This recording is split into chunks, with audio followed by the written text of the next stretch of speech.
It is Hangout on Air is live. Week 6, soon to be live. You're live. You're awake. You're getting ready to set your lineups. You're getting ready to continue your push to the championship. And aren't we lucky to have Dr. Gene Bramall and the brilliant Matt Waldman to join us every Sunday morning to go over the stuff. I want to say I'm excited, so I just want to share this before we jump into a lot. Poor Gene. Gene, we're working you this week, man. Two kittens. We got two kittens this week, Pai Mei and Hattori Hanzo, who we just call Hanzo. So, Mr. Waldman, you are not going to be the only one with cats crashing Hangouts. So, I'm very thankful. In fact, I'm hoping that I don't have any cats crashing the Hangouts within the next 6 to 8 months. So, but we'll right, have your pets spayed or neutered, everybody, as Bob Barker would tell us. And what did we learn on Thursday night? That Matt Harmon's dog Charlie doesn't like. It's like some dogs run from thunder. He runs from the Detroit offense. Is that right? Yeah, he growled at it and ran. Yeah. So we'll see what my kittens like and don't like. A lot of injury situations, Gene. We don't really love this. But we're going to use these injury situations, as we always do, to get into some game preview and looking at setting our lineups. Let's start out with Andrew Luck, Gene. I'll get it right to the point. Do you need to have Matthew Hasselbeck on your roster this morning if you're planning on starting Andrew Luck, or if you have Bradford or Eli Manning as a backup? That works too. Do you need to have a hedge for Luck, or this morning can you drop your hedge for something else because you feel that good about Luck playing tonight? I think you can drop your hedge. You're breaking me in with the easy one, I think, today. I think the tone of, we're hearing some of the same tone in the positive media reports, positive beat writer reports, Chuck Pagano, as we've heard the past couple of weeks, but this week it feels a lot more legitimate. I think that, especially with Ian Rappaport saying this morning that there was a chance that Luck could have played last Thursday, you got the sense that they were sort of aiming toward this Sunday night game for lots of different reasons that I'm sure we'll talk about here in a little bit. If there's something that you would really like off the waiver wire, I think you could drop Hasselbeck or whoever your hedge may be. I don't have too much concern that Luck is going to have some sort of pregame setback and end up not playing everything that we've heard over the past 48 hours, including Luck fully practicing on Friday, points to him starting. Now, whether he's going to be effective is a tougher sell. The offensive line is a question, and he wasn't particularly accurate before we heard about the injury. So I think this week he'll look better than he has in the past. He's definitely going to have to throw the ball around. But to answer the question again, I think you can probably release the hedge. Okay, so I want to introduce potentially a new metric, Gene, about our level of injury confidence or lack of injury confidence. And since you touched on it and saying you don't know how effective Luck will be, it might not be about a hedge, but it might just be about your other potential option during the games this afternoon. And the idea would be that there's an index of, and we've talked about this directly and indirectly the whole time we've been talking about injuries. So I'm going to try to just really isolate it and put it out in the open. This idea that, our level of confidence in Luck might be diminished so that if you have a quarterback projected at 90% of Luck's typical stats, you might go with that over Luck. You understand what I'm getting at here? Almost like a sliding scale. The more confident we are. So for instance, and I'll use my projection this week as a guide, because I agree with you that I wrestled a little bit with how effective will he be. However, I still have Andrew Luck as my number 7 quarterback this week. The quarterbacks that are rate tailing behind him would be guys like Ryan Tannehill, Phillip Rivers, Sam Bradford, playing on Monday night, and so on. And the guys that would be right ahead of him would be, and someone that, so for instance, like Andy Dalton at Buffalo over Andrew Luck sounds kind of absurd, but because of my concern, that's the break point. So do you think, in other words, we're moving Luck down like a percentile because of the concern, or is this just more, hey, word to the wise, we may go out there and be like, ugh, why did I play Luck? Because on the other side of this, of course, is the potential game script with New England and the catch-up football. What do you think, Gene? That's my concern today. I think what I'm saying is I'm no longer all that worried about the arm. Maybe there's a little bit of rust and some inaccuracy that's due to the shoulder issue, but I think you have to be more concerned about game script and his offensive line, which were issues before the injury came up. So that, to me, would be what put him down the list a little bit. But it's not going to be that much better of a matchup in terms of volume for Luck. It's just a matter of how effective do you think he'll be with that volume. And I don't think that that's going to be an injury issue tonight. At least as the game progresses, I would expect him to do a little bit better. It's going to depend on, is he going to have enough time, and will he be able to get the ball out of the pocket in such a way that they'll be able to move the ball? I Yeah, don't know the answer to that. and can New England shorten the game with a lot of LeGarrette Blunt too? But so if we were just looking at this in the offseason, we would circle this matchup. Luck is like the number 2 or number 3 quarterback that week. But now we're looking at this. So Matt, we talked about this a little bit on Thursday night because the downstream from this effect is guys like Gore, Hilton, Moncrief. What's your level of confidence with your Colts in general going up against the big bad Patriots? You're muted. Not a lot. I think you have to look at these guys and knock them down, one peg each from whatever you idealized them to be at the start of the season. So if you thought Frank Gore was a high running back 2, I think he's a high running back 3. If you thought T.Y. Hilton was a low end running back, wide receiver 1, he's a low end wide receiver 2.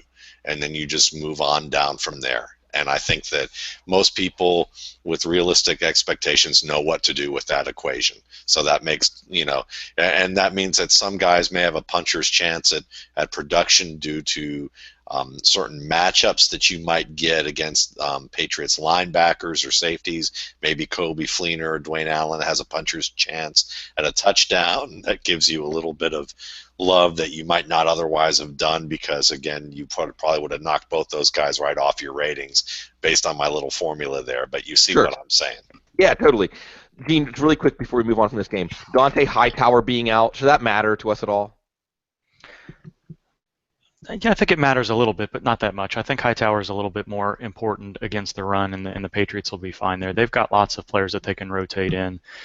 Gerard Mayo looks okay, and they've been managing his reps, and it's not going to be an issue. He'll be okay. If they need to use in coverage, they can switch to a dime defense without that much difficulty. That's what they were doing before Hightower returned.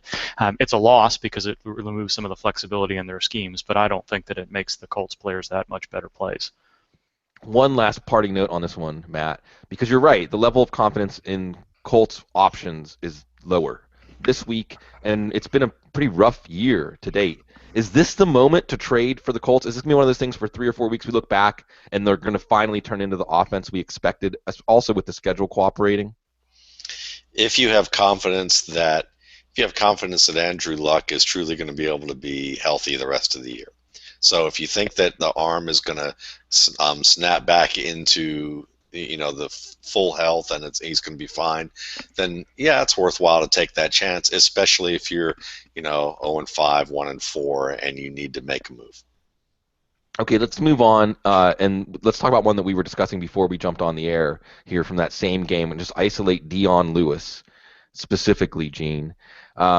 We talked about it, and I want to use this one to illuminate the difference between injury concerns for DFS and injury concerns for your season-long lineups. Because in DFS, I had Dion Lewis all over the place, and I think he still could have a big game tonight, but I feel like in DFS lineups, especially in cash DFS lineups, there's just no reason to tolerate risk. I mean, you can pivot to any number of options, and there are a lot of good options. We were discussing this too. But not necessarily, you're not going to have the same options to pivot to in your lineup. So tease that out a little bit, Gene, and give us where you're at right now with Dion Lewis. As again, the game's not for another 10 hours or so, but we're going to have to make decisions in a few hours. Yeah, and I'll tell you guys when I don't know. I just don't know which way this is going to go, okay? And I think I don't know from 2 different standpoints. We don't know what the injury is. And we know that Bill Belichick will sometimes play games with the injury report. We know that this week, over all other weeks, there may be some shenanigans and some trolling on the injury report. So it could be as simple as Dion Lewis got the wind knocked out of him on Thursday, they left him limited on Friday, and there's absolutely nothing going on. It could be as significant as he's got a sports hernia thing that's finally cropped up enough to put him on the injury report, and he really is limited, and they really are concerned about how he's going to look in pregame warmups, and he may not get used at all. It's going to be somewhere in between. I'm reassured by Mike Reese and Jeff Howe and Adam Schefter and Ian Rappaport saying that they think this injury is minor, whatever it may be, and that just a little bit of concern enough to test himself out in pregame warmups, but he's expected to play, and there's really not that much concern. So that's one thing. Not being confident about what the injury is and how much it may affect him, what the risk of it being aggravated in the game is a problem. The other problem is, and I agree that the that the Indianapolis Colts defense is a little bit different, and the Patriots offense is a little bit different with Dion Lewis there, and he can run the ball too. But the last few times we've seen them play in Indianapolis, they have gone big back. They've gone big. They've run the ball down their throat. Belichick says he likes to do that when he feels like he's got the chance. So you can easily tell a story, injury or not injury, that we're going to see a whole lot more LeGarrette Blount today. So does Dion Lewis's expected 15 to 25 touches become 10 to 15 today because of injury and Blount and game script and who knows what else? I just don't know. There's enough concerns in there that I think you have to at least think about it. The other thing that gives me pause here, and the reason I'm talking myself into circles, is I liked Dion Lewis and I liked this spot Monday, Tuesday, Wednesday until we heard what was going on Thursday. So there is a little bit of component to this injury that has me bugged about it. So maybe if I feel like this injury really isn't a big deal, I shouldn't talk myself into being worried about game script and LeGarrette Blount and what have you. So, and you can hear myself. I mean, I'm just talking in circles here. Mm-hmm. So you have to make the best decision you have based on what your gut is telling you about this situation. I think Lewis is going to be active. I think he's going to have a significant part of the offense. But there's so many weapons in this offense, including different run game scripts, that there may be enough that if he just doesn't feel right or if there's any sort of thing that goes on early, that you're going to see a lot less Dion Lewis today. I don't think that's going to be the case, but I think we have to at least consider that possibility this morning. Well, Matt, Gene laid that out. So, I'm going to give you some specifics, okay? Like if you had to choose between Dion Lewis and Giovanni Bernard against Buffalo today, Matt. I already have, and I am picking Dion Lewis. So so this is good. So it sounds like you're saying to folks, if it was even possible Dion Lewis was the choice, just go with it. Yeah, listen, I mean, I understand all the concerns, and I think that, I think that Gene outlines it extremely well.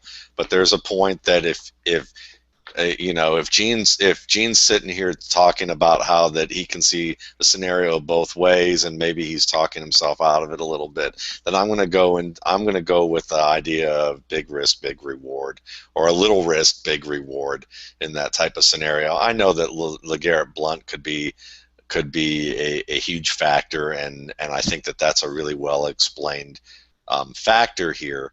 But at the same time, I think that Patriots really love what Lewis has been doing, and he's been playing extremely well. And if it's described as a minor injury at this stage by beat writers, then I'm going to take their word for it rather than and have him prove me wrong and have a little egg on my face.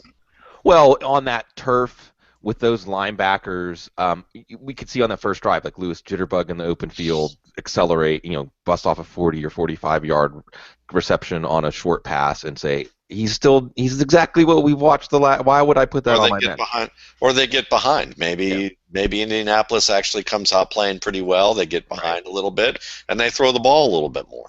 So, and on the other hand, if LeGarrette Blount has 25 carries for 150 yards and 4 touchdowns, we say, well, maybe this is the year that the New England backfield really becomes predictable. I don't know. Predictable, Gene. Unpredictable, Odell Beckham. And when we get to players at the top end of fantasy value, it skews, or maybe it doesn't. Maybe it simplifies, but it certainly gives us a little more to think about because that reward part of the equation, especially against Philadelphia, because they lengthen the game, more snaps, more possessions, the reward goes up. So with that in mind, Gene, and the very little that we know, because what are we looking at here? Here's how I see it, Gene. It's almost testing the idea. Has Odell Beckham graduated to the point in his second year, even with his injury history, that he can tell the coaches when he hasn't practiced, it's cool, I got this, I'm out here, and I'm going to do it. Is Odell Beckham already at that level in his second year? Yes. I think he is. I don't know that that's going to be the case this week, though. And I'm willing to be wrong here, but I don't like the fact that he didn't practice all week. I saw him come back into the game. I saw him run past the corner. I saw him finish the game a little bit. And then I've seen him not practice at all the way through the week. And I've seen him say he's not sure if he's going to be able to go, and he hopes he's going to be able to play. And yes, they're going to let me go if I haven't practiced and I feel okay. But this just sets up is another one of those things. Call it Calvin Johnson, Alshon Jeffrey, Jimmy Graham, Julio Jones, all of these other guys, where you know they're going to be limited. You cross your fingers that if they play, they don't aggravate their injury at any point during the game, or that they're effective enough to actually gain enough separation and not be a decoy. I think that's where we are with Beckham this week. But given what his practice has been like and the fact that they said on Saturday morning that it was just a walkthrough, but if that had been a practice, he wouldn't have been close to going anyway. Right. Maybe one extra day of treatment makes the difference, but that's generally not the case with these guys. And we know that Beckham, every time he's had a hamstring injury in the past, we've heard it's relatively minor. We've either heard later that he didn't get over it quickly, or he's aggravated it as he tries to return. So there's a lot of red flags here. If you've got somebody easy to hedge with tomorrow night, if you've got a Jordan Matthews, if your choice is Beckham versus Huff, or Beckham versus Randall, or Beckham versus Dwayne Harris, I don't know. I'd be looking for other options today, I think. I think there's a good chance he'll be inactive, and an even better chance if he is active that he's not going to be effective. So, and there's that's like sort of the easy equation, right? The easy equation is if you have even Huff, Harris, and if you can carry a running back in, Rashad Jennings or Shane Vereen, even Darren Sproles, because of the risk-reward equation, if Beckham's active and you want to take your chance, which because of the potential reward, I get it. But Matt, some people are going to have to make choices this morning. They're not going to be fortunate enough to have gotten a Huff or a Harris, or just make it a very simple, let's see if he's active or not. And again, with this idea of like you're knocking him down. So, Beckham healthy, we would project in the top 3 this week. Beckham with all these questions, having to make a decision on a Sunday morning. We can start out with just, Matt, your general like warm, cold, lukewarm. Where are you at on Beckham this week? Cold, man, very cold, and I think he's a flex play at best. I don't trust him. The only reason he was even, I love that he was out there late in the game last week, just because even though we could see on TV that he was struggling on the bench to even just like move around the way that he wanted to, and you could tell it was an issue.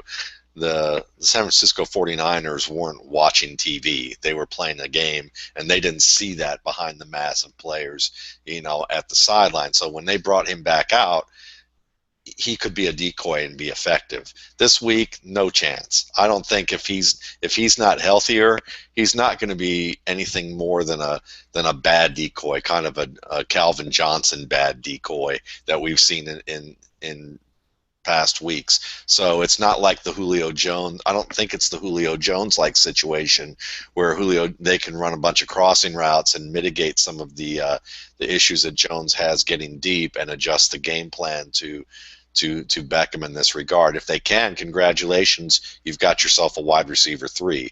If they can't and they're not able to do anything with it, then you've got a guy who's out there that's just going to make you mad while you're watching him, hoping for him to get points, and he can't do anything. So choices like, we just talked about the Indy New England game. Someone like Dante Moncrief, if you were weighing Moncrief versus Beckham. Yeah, and I'm not a Moncrief fan on the whole usually, so I'm definitely taking Moncrief over Beckham. That should tell you something right there. Yeah, okay. Let's talk about that game in general, though, Matt, because we have the Philadelphia offense by committee, whether we're talking about tight end, wide receiver, running back. Of course, it all does intersect at Sam Bradford, who against a and Bradford did not play that well early in that game, but just the relentless nature of the Philly offense allowed him to pile up a lot of points against New Orleans. The Giants' defense looked pretty good to start the season, starting to deteriorate. Colin Kaepernick had a big second half against them. So, are you confident in Bradford this week? Yeah, Bradford is like a top 10, top 12 quarterback 1 option this week. And are there any options in the Philly offense that you might go to? Yeah, and I think that this is an interesting game because even with Kaepernick getting the yards, they were glad to give Kaepernick those yards because they were stopping Carlos Hyde left and right. Carlos Hyde was trying to bounce things outside, reverse field, because there was nothing there for him. And they stopped the run pretty well, in my opinion, on the whole when it comes to the traditional running game. And they're like, fine, as long as he doesn't throw the ball behind us, we should be able to win this game. And while it was a lot closer than the Giants expected, I think the defense in some respects, did their job in a way that they'll be able to do against the Eagles for the most part, because Ryan Matthews is a little banged up with the hamstring, and we know that he's not all that great at playing hurt or playing with any type of level of adversity. DeMarco Murray kind of off and on him. I mean, it's a good disciplined run defense. So I think that because they play with gap discipline, I would say that Murray is probably going to have a little bit more of a difficult time, because if Hyde can't bounce outside and reverse field on him, I'm not sure Murray has that much more speed to do the same thing with success. So that tells me that the passing game is certainly going to be where it's at. You're going to be looking at, and you would probably say that you're going to take your shot at a number of receivers, and you can kind of play there. But the guy that I really like is Darren Sproles. I actually think Darren Sproles could be that nice kind of big play option who is fast enough and quick enough to defeat the Giants as a runner, but also make some plays in the middle of the field as a receiver against some of these linebackers who just simply wouldn't be starting in most units. So that's where I mean, they're high effort guys and smart guys, and they play gap discipline, but they're not great athletes, and I think Darren Sproles can exploit them. Any strong opinions, since we've mentioned them a couple of times, any strong opinions on those pivots, those lower on the card guys, Ruben Randall, Dwayne Harris, Josh Huff with Nelson Aguilar out? Yeah, I mean, I think Huff could be a nice play, and but he's again one of those guys that I think gives you somewhere between 4 to 6 targets, and maybe one of them works out that puts him into the fantasy tier of starter. Looking at Harris, I think Harris is one of your boys, right? The same way, but less so. I mean, he's a guy that certainly can get the yards after the catch, but again, it's going to be one big play for him. Randall's going to be that guy, and then I just keep an eye on Jeremy Davis. He's not someone you're going to want to start, but the rookie out of Connecticut is big, he's strong, he's got some timed speed. I didn't see that on tape very well, but he can catch the ball, and I wouldn't be surprised if they start looking at him a little bit more to see if they can get some production out of him. One of the reasons that James Jones got released was maybe the reason that James Jones got released was Jeremy Davis out of UConn. Really, really briefly, Matt, I know that Dwayne Harris was one of your guys back in the coming out of RSP. What did you observe way back when that it's East Carolina, I think, yeah, that made Harris somebody that you said, pay attention to this guy, monitor him? Yeah, he was a guy that I liked as kind of, I ranked him as one of those guys that should develop. He was a good project. He got better every week in practice. He's a very good runner after the catch. He always made difficult catches in contested plays. He just wasn't a great route runner because he didn't have to be in a spread offense where he was a glorified running back. It was kind of like a poor man's Antonio Brown in that respect. He's just not as sudden or athletic. And obviously hasn't developed into that type of a route runner where a team just couldn't keep him off the field. And fearless over the middle. So working that slot, he's got that punt returner mentality on every touch, which you love. And so let's move on now and turn the page on another injury situation, Gene. Baltimore, what are you doing, Baltimore? Because and Gene, you've done so well training us and educating us. And from what Dr. Gene had educated me, I went into my projections yesterday, Gene. I zeroed out Justin Forsett. They called up Terrence McGee. I zeroed out Steve Smith, who's saying, I have very low expectations about playing. And yet here we have this morning from our trusted reporters that they're both expected to play. So is the right move to go back to the mindset when we had them zeroed out and say, just try to find another option, or should we revive our chances of them helping us in our lineup? I would find another option. I don't think I'm just looking here. The Ravens are 1-4. Their backs against the wall there. David Dodds brought up something in an email thread this morning that was interesting that I hadn't thought about. Justin Forsett being back home in Cal, having gone to Cal, and maybe it makes me wonder if he's pushing things a little bit more. I don't really care what John Harbaugh says. My eyes are telling me that he's got a low-grade high ankle sprain and that it's a difficult thing to recover from within the course of a week. We saw him barely practice. He gets out there on Friday just to see how things will respond on Saturday, and then the Ravens signed a back off the practice squad. Now, any other time that would tell you Forsett isn't ready to go. Yeah. And yes, Steve Smith is trying to play. Forsett is trying to play. The offense is a mess there. They don't want to be relying on Kamar Aiken and Buck Allen. So these guys are going to try to go, but I just don't see either one of them getting in. Smith, very tough guy. It's a tough injury to play through. They can inject him. They can pad him. But when you're talking about a 4-level injury in the back, whether it's rib cage or back spinal bones themselves, that's something, there's muscles all over that area. It's going to be difficult for him to turn and move and go get the ball. So he sort of sets up to me as more of a decoy than anything else. Not that he's couldn't play effectively, but I just don't think you're going to see the normal Steve Smith out there. And Forsett is just a huge risk for it. We've seen it time and time and time again with running backs with any sort of high ankle sprain. No, it's not a 3 to 4 week injury, but that doesn't mean that it's going to be easy for him to recover from and play through today. At any point, he may need to leave the field.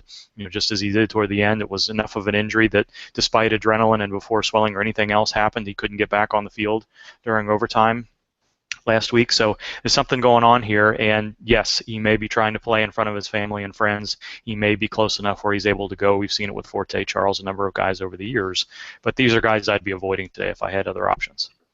And like you said, you can't necessarily rely on Kamar Aiken or Buck Allen either because of this looming over this.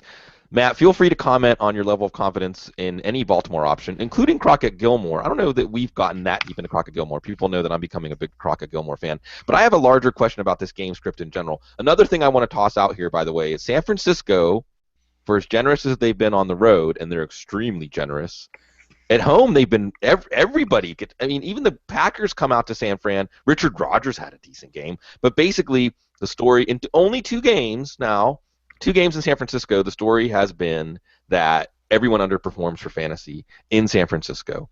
Now, I see this is what throws me off about this game, Matt. I see 2 potential game scripts here.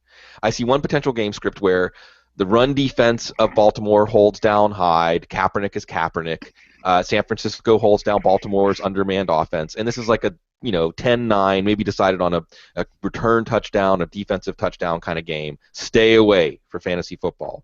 On the other hand, Baltimore's pass defense is so poor. In San Francisco, when it's tested, their pass defense has been so poor, and Joe Flacco doesn't mind testing no matter who he's throwing to, that this could turn into kind of a wild and woolly game. Torrey Smith has 2 long touchdowns, or Anquan Bolden catches 11 balls, or we've even heard murmurs that Vernon Davis is going to come out ready to roll. And again, the Baltimore offense, from what I've noticed, is like they don't even care who they're playing or how their players are playing. Maybe this is a little bit of the Trestman effect that hasn't shown up in Justin Forsett's receptions. Joe Flacco is just going to keep taking shots. Just keep taking shots. And against the San Francisco offense and defense, those shots can work. So I'm most interested in your idea of how this game is going to go, or even if we should try to project because these teams are so unpredictable. Yeah, you might as well have just – I just think that maybe both teams – probably would be better off going to Haight-Ashbury and go down to Amoeba Records, going down there for a little bit, and Golden Gate Park. Yeah, spend a few weeks, maybe take a few illicit substances, and then go out there and maybe like Doc Ellis, they might have a better game than you might expect. Put it all behind you. The pair of them, yeah. So I mean. I actually think the only thing that will be Haight-Ashbury-like about this is that the score will read 6-9 or 9-6, depending on the way that you're looking at it. Pisces. Yeah, pretty much. So I mean, I would have a difficult time wanting to try and predict this game. I really thought Buck Allen might not be a bad play. Then if you're really desperate, then maybe you're looking at Taliaferro if Eugene's worried about Buck Allen. So, I mean, that might be something there. I do understand the idea that the defense could be so bad for the 49ers on the back end that even Kamar Aiken or Brown, Marlon Brown, or might be able to do something for you. But I don't know. I think it's more of the tight ends and and the running game, and it's going to be a low-scoring affair that's going to be kind of mired in there. My question, I've been meaning to ask this with Gene for like 3 weeks now, because I heard that Navarro Bowman had 10 surgeries on his leg. Is that correct? He had 10 surgeries between the Is that true? Bowman? Yeah.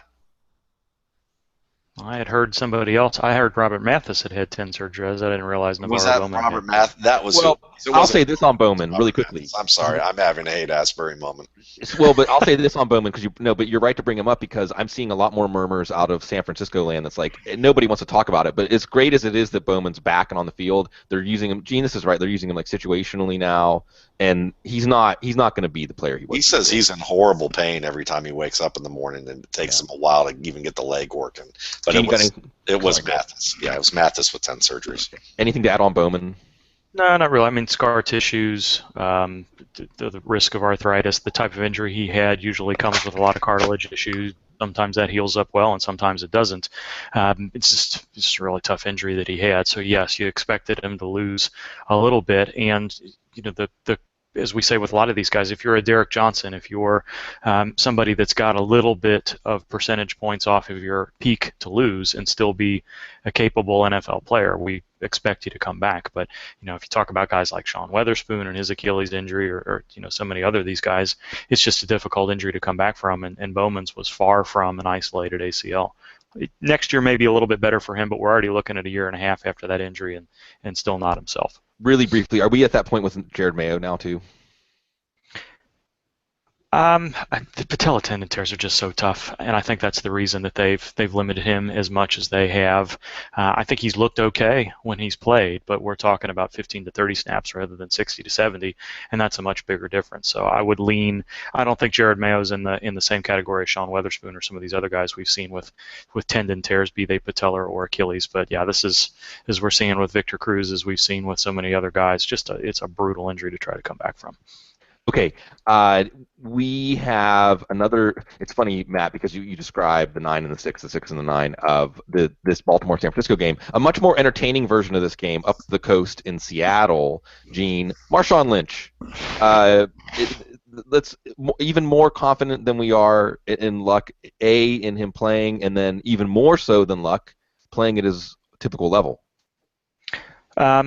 Yes, I think I'm reassured the fact that he's been, so Marshawn Lynch never practices on Wednesdays. He was limited on Wednesday. We've not seen him take a full practice in many, many, many months. I don't think he's taken a full practice at all this year. He was there Thursday and Friday. Pete Carroll has been straight with us about injuries so far this year. He was pessimistic in the past. He's been much more optimistic dating back to Monday this week. So yes, I think Marshawn Lynch is back healthy and ready to go, but we know there's back spasms there. We know he's fought off 2 separate muscle strains. There's a risk that he'll aggravate things, and he's only had 1 week of conditioning here. So I think when we hear early in the week that Thomas Rawls is going to have a role here, that's likely going to be the case. So I don't know that we're going to get 20, 22, 25 touches out of Lynch, but I think we're going to get him in that 12 to 20 range, and I think he's a viable play. Just don't expect his usual ceiling. Yeah, running back 2 ranks have been decimated, so Lynch is at least a running back 2. Feel free to come in on Lynch, Matt, and this is your team, the Seahawks. What I'm much more interested in, can we expect anything to change with this Jimmy Graham situation? Is it insanity to look at the first 5 weeks of Jimmy Graham and expect the next 11 to be any different? No, I don't think it is insanity. The reason I don't think it's insanity is that you've seen little glimpses of them trying to do a little bit more with him. And I think that with Marshawn Lynch being a factor again, it'll allow them to do so. Because I think that Marshawn Lynch can do a little bit more with less than Thomas Rawls could. Rawls played extremely well. He is a promising player, but let's not mistake him for Marshawn Lynch, because there were a lot of plays where Rawls didn't gain much, or maybe gained 3 to 4 yards, where Lynch has the ability to set up blocks and bounce plays for much bigger gains. And when you do that more often as a back, that then makes it harder for the defense just to focus on, Jimmy Graham. And I think that this team, the opposing defenses were like, okay, rookie, undrafted rookie, let's see what you can do behind this horrid offensive line, and you beat us. And he almost did when it came to Cincinnati. So it's, that's the Bears game. It was the second half of the game. I mean, I just think that it's the type of situation that I know that people like to make fun of Pete Carroll because, he's had 2 championship games, one in college and one in the NFL, where really a bad call cost them, multiple championship opportunities. But he's also gotten his teams there, and part of the reason they get their teams there is that they do make adjustments. And I know that Darrell Bevell may be one of those head coach, one of those guys that people are banging on for some of his decision making, but I think that as Marshawn Lynch gets going, it'll be easier to give Jimmy Graham more downfield targets and not use him maybe as much at the line of scrimmage as a fall down and get in the way obstacle for defensive ends and linebackers. And something to watch with this, and something that will be a good sign if Lynch plays and gets at least like 15 to 18 touches, is they're playing on Thursday night against San Francisco. Remember when that was the rivalry of all rivalries for a few years there? So we're going to get some intel to help us with our early lineup choices with Seattle and San Francisco, as we've been talking about these teams. Gene, Chicago is not playing on Thursday night next week. Chicago has a bye next week. And yet, banged up Alshon Jeffrey, banged up Martellus Bennett, looks like they're going to be in the lineup at Detroit. Should we take the Bears are not in the same position as the Ravens, where they're maybe back against the wall and you got to try whatever you got to try. So should we take their confidence and transmit it to our lineup setting and be confident in Jeffrey and Bennett? Nope. I want to freeze that really, face. there being a bye next week is really the only positive part about this. Quad strains in a big player like Martellus Bennett. We've seen it with Steven Jackson, other players. That's a tough injury for a big player to overcome. So I'm not optimistic about him, and I don't feel like he looked all that great with Cutler last week. You wonder if there was something already going on, a nagging something or other that was then aggravated this week. Jeffrey's really not been optimistic about anything for weeks and weeks and weeks and weeks. So it is positive that they're going to let him go, knowing that he could have had another 2 to 3 weeks to recover and very likely been at full strength. So if you want to take a high upside chance on Jeffrey today, I think that's the case. You can do that because Detroit's secondary and Detroit's defense hasn't been great. But on the road, shaking off the rust, again, another player with multiple different muscle strains, I'm avoiding these situations until I see them more healthy on the field. Matt Forte, that's who you want in this one, Matt Forte. Maybe Marcus Wilson. Matt, let's drill down on this game a little bit deeper. Couple of things I would like you to touch on, if you do not mind. One is the idea that we saw Detroit at a low point. I mean, if we talk about low points for franchises, this is about as low as we're going to see a franchise at any point this year. The way they played against Arizona, Dan Orlovsky, benching your starting quarterback, all kinds of bad. What did Lance Moore get, like 15 targets in that game or something? And on the flip side of that, if we're looking for a savior, if we're looking for someone to come in and save the day, your guy Amir Abdullah, and we could easily spend 20 minutes pulling apart all the reasons that not just Abdullah, but Detroit's not working. But when you see a team at their low point and you have a player like Abdullah, do we have any sort of faith, because Theo Riddick is banged up, do we have any sort of faith that maybe we see an inflection point and we see this team start to come back up with Abdullah being part of that? Or do you think Detroit just showed us who they really are last week, and that's, until they show something different, that's the team we should assume we'll see? I think that you have to go for the latter. It has nothing to do with Abdullah's talent. It has to do with whether the offensive line can block and whether that they can run schemes that aren't too predictable, that give them more options than teams going, well, we know what they're going to do here, and we can overmatch them. Because that's when the controversy ensues, is when you don't have enough physical talent. Then when you become predictable, that's a troublesome issue. But when you're less predictable because you don't have as much talent maybe up front, then you can get away with it a little bit more. You can make adjustments, and that works out fine. But until we see the Lions come out and Joe Lombardi go, okay, I got beaten up in the coach's office, for the past 5 days, and I got locked in there and told to come out and do some different things, and the offensive line was like, thank goodness, you finally figured out what we can and can't do, and we've been trying to tell you this for the past 5 weeks, then you have some reason to be really optimistic about Abdullah. And I think that there's a puncher's chance that can happen. As one of I like to do in DFS, like occasionally, is to, just for the fun of it on a cheap game, is to pick a team that my logic just tells me there's no way this is going to happen. So Stafford is certainly in that equation. Oh, totally. Week.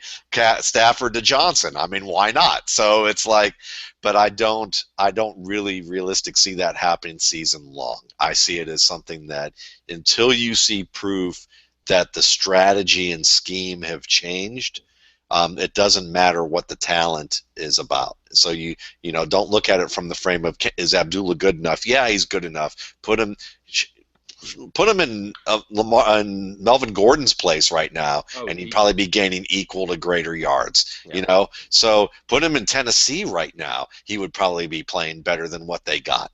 But right now in Detroit, it's a tough road, and you just have to see some changes from a conceptual standpoint for the brass up, on the sideline. And you bring up a really important point now that we're in season, drinking from the fire hose every week. And when I look back on a lot of my worst decisions for trades, worst decisions for lineup setting, it's because I wanted a negative trend to reverse in that week. Like a whiplash, like it's all going to bounce back, it's all going to correct this week. And it rarely ever does without some affirmative evidence coming into that week. I think between last week and week 8, we will see some changes being made, because, again, it has to do with, I think, that scouting lag that I've talked about for that first 4 to 5 weeks, and teams finally go, oh, now we've got the data, we can look at some trends, we can look at the film and decide that we're going to do some things different here. But we'll see. So, I mean, that's why when people are going, oh, Joe Lombardi, yeah, we can bang on him all day long, and they're right to. But maybe they will actually make some changes. We'll see. Yeah, and Larry Warford's back this week, I think. I'm pretty sure that would he's back be this nice. week, so that helps. Last big injury situation to talk about. By the way, it just comes across that TJ Yeldon is out, which should have been expected. Gene, you nailed that one, saying it's a rookie. They're not going to, no, maybe later in his career, but no. And I would say, and you guys can just nod or shake your head, like Denard Robinson and Toby Gerhart, like it's just too unclear. No, Denard. They're going Denard. He's coming. Gene, go ahead.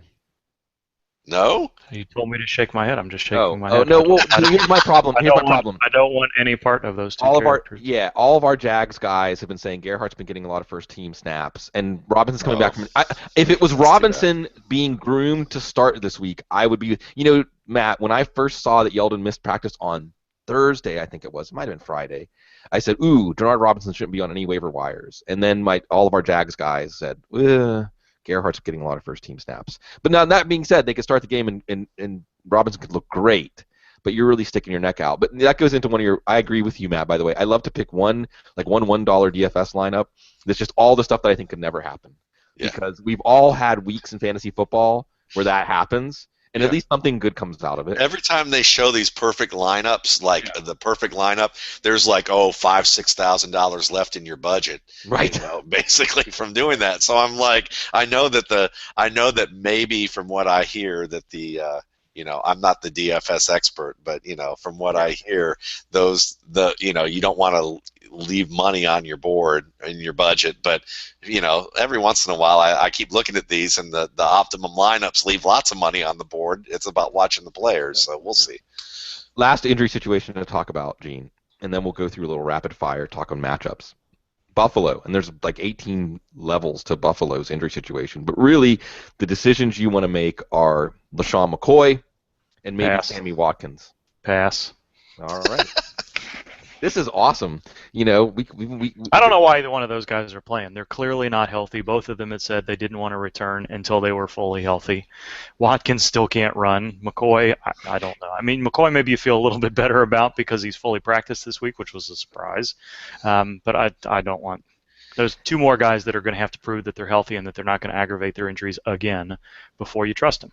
And Gene, you know, we've talked about before, like this idea of a project where we have like a spectrum, and maybe at one end of the spectrum is Green Bay, who we can always assume will err on the conservative side when it comes to return to play timelines and things like that. Would we say that Rex Ryan is all the way at the other end of the spectrum at this point, where there's just no No, rhyme not or reason? necessarily, because I think they're taking their time with Tyrod Taylor appropriately. They're taking their time with Carlos Williams appropriately. Well, they don't really have a Maybe. choice with Williams.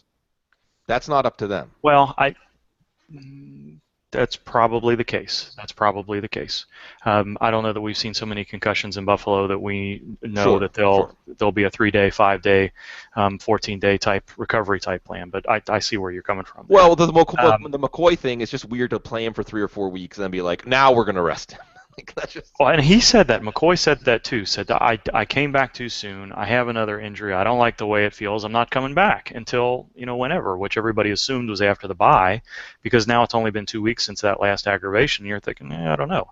But you're right. Maybe they pushed Aaron Williams a little bit sooner than they should. That one's a um, tough one to be sure of. It's tough to say, but in both these cases, it just feels like players are pushing things before the bye week, yeah. just in the hopes that they'll come out with little enough soreness that they'll still be able to get through the bye week without any issues. And maybe I was saying, maybe I shouldn't say that Rex Ryan, we should count on him at the other end of the spectrum to rush players back. But Green Bay sort of represents like not just sound, but extremely sound to the point of being overcautious, maybe. Where Rex Ryan, there's no caution at all. He's just kind of like, oh, well, all right, I'm going to go this way with this injury situation, this way with this one.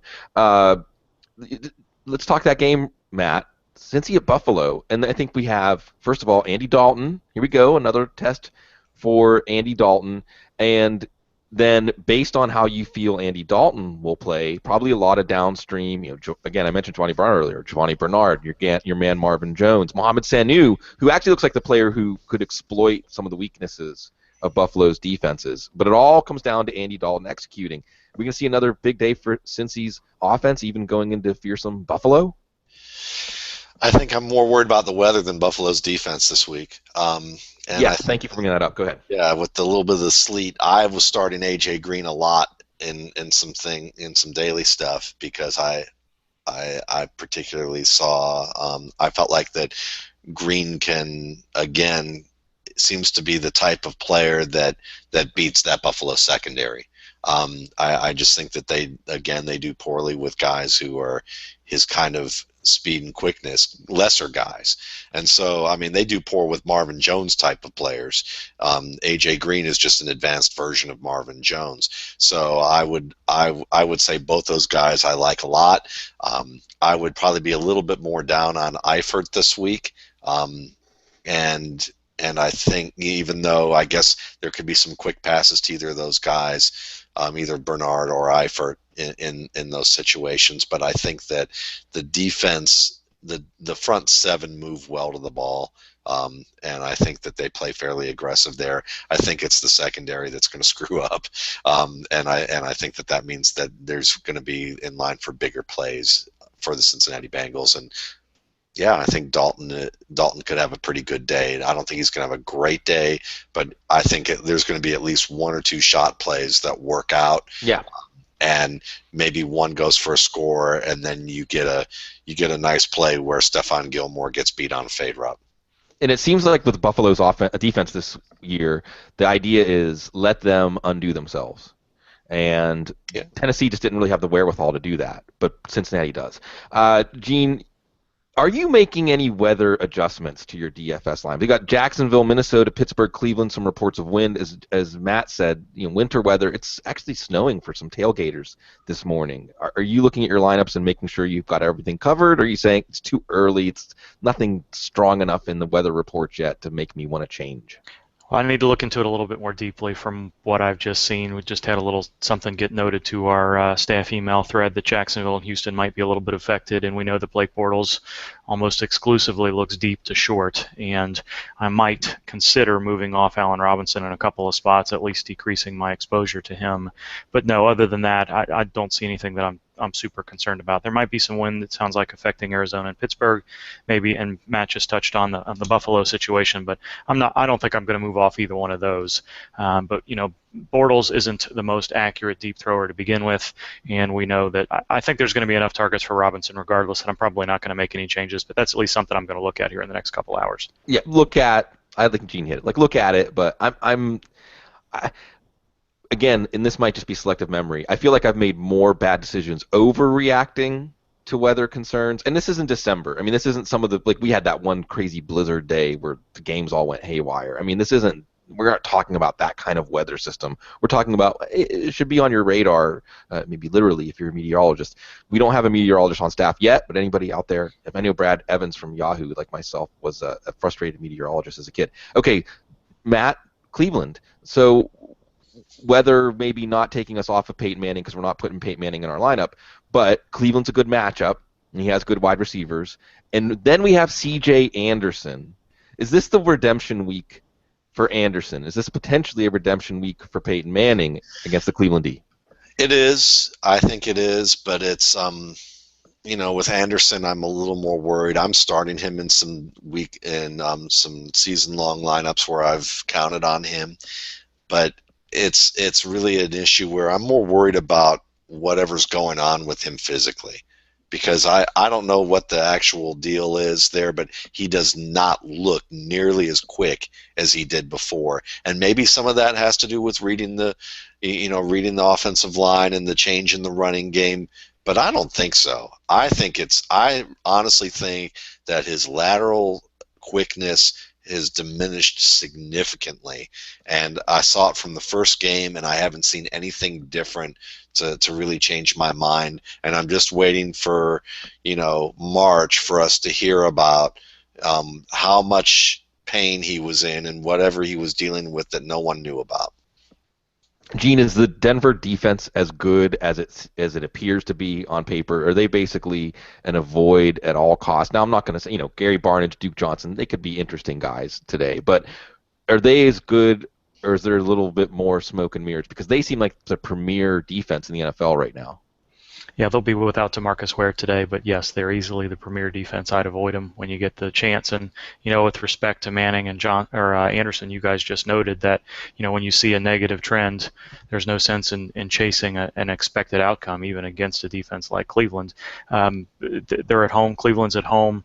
It's travel. There's going to be a little bit of weather there as well. It's not a situation. I think that game's going to be a lot closer and lower scoring than originally expected this week. So what about, Gene, what about Miami? And you did a good job detailing some of the injuries that have been holding them back. Coming into the bye, they fired their defensive coordinator. And this isn't one where we're expecting the trend to reverse, but we're aware of the trend at least stopping, the bleeding stopping if we're looking at Marcus Mariota or Kendall Wright. As Miami comes out of this bye, is the defense going to look any better? I don't know. Let's wait and see. The pieces are there if they're healthy and the scheme is right and everybody plays to their level of capability. That group is still there. It's still Wake and Vernon and Jenkins and Jones and Sue and many others. So the pieces are there if Dan Campbell can get them moving in the right direction, yes. But until we see that actually happen, it's hard to count on that it will. Matt, what do people have if they picked up Charkandrick West this week?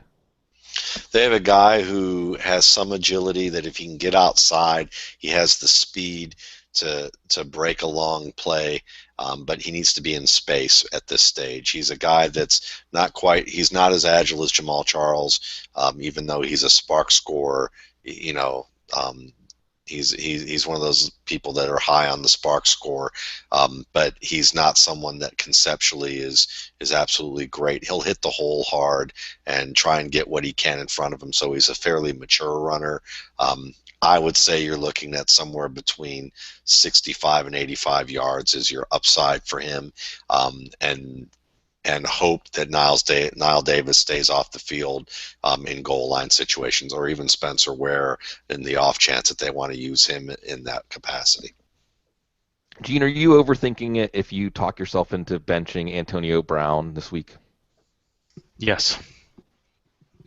Matt, do you have anything to add to that? Because I mean, there's a level. Well, no, because we're talking about these negative trends, and the trend with Brown is I mean, 2 weeks is only 2 weeks, but if Brown has another 3 for 44 or something like that, then you should say, well, you should have seen it coming. But if he has a 10 for 160, you should have seen that coming too. What do you see coming? Well, I love. I was going to comment earlier that Gene would make the perfect 1980s East German skating joke, you know, just with his answers right now. Yeah. Yeah, but Nine. exactly that or Fritz von Erich in the old wrestling shows. But I would probably say that I agree with him only because the routes aren't really changing for Brown. He's continuing to run some of the more slower developing deep routes, or over the middle routes where maybe Vic isn't all that great at it. I actually like Martavis Bryant having a higher upside day, because of Vic's ability to throw the ball in a straight line far. Gene, San Diego. I mean, and this is not quite to Philadelphia levels. We got 2 running backs to consider. We got 2 tight ends to consider. We've got at least 1 wide receiver in the mix here, and Phillip Rivers. And they're on the road, and their offensive line is banged up, and they're at Lambeau. Level of confidence here, because we did see, or at about this point last year, San Diego, it was maybe 2 weeks later, 3 weeks later, they went down to Miami and just got ambushed. Is there an ambush coming? Is it a trap as they go up to Lambeau? Short week, dragging themselves in after a hard-fought loss. Yeah, I think if you like the Denver defense, Green Bay isn't that far behind them at this point. I think the Jets are playing well. There's a few other defenses that are really playing well, but you have to like what's going on in Green Bay. The secondary may be getting a little bit more healthy with Morgan Burnett coming back. There's a lot of guys, they're not household names surrounding Clay Matthews, but unlike the past couple of years when it was Clay Matthews and really nobody else that could rush the passer, you're seeing lots of these guys either by scheme or by just plain old good play getting to the quarterback, and the offensive line is still a complete mess in San Diego. They're going to a hostile environment. They could be down early. It could be a pin your ear back and just get destroyed kind of week for San Diego for sure. J-Ron Elliott, right? Yeah. This Elliott kid is Among really... other guys, Mike Daniels, and I mean, there's lots of guys that, we've talked about on the IDP show and others in the past, but there's some talented people on that front seven.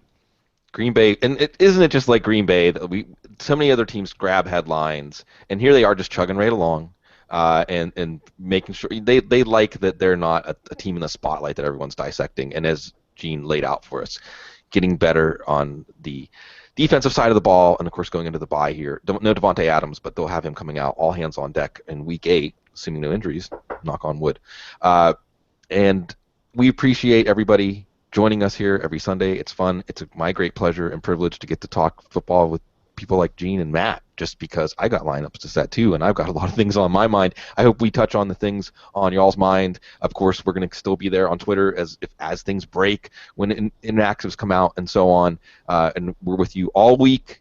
You get a lot of chances to pick our brains. Of course, we got the Thursday night hangout too. Gene hits you with injury rounds, and every week you get different updates as the week goes on. You get the gut check with Matt Waldman, and everything that we do here for Football Guys, we do for you, and we hope you love it, and you give us that opportunity. And we hope you all have a great week this week in your lineups. You deserve it because you stay classy.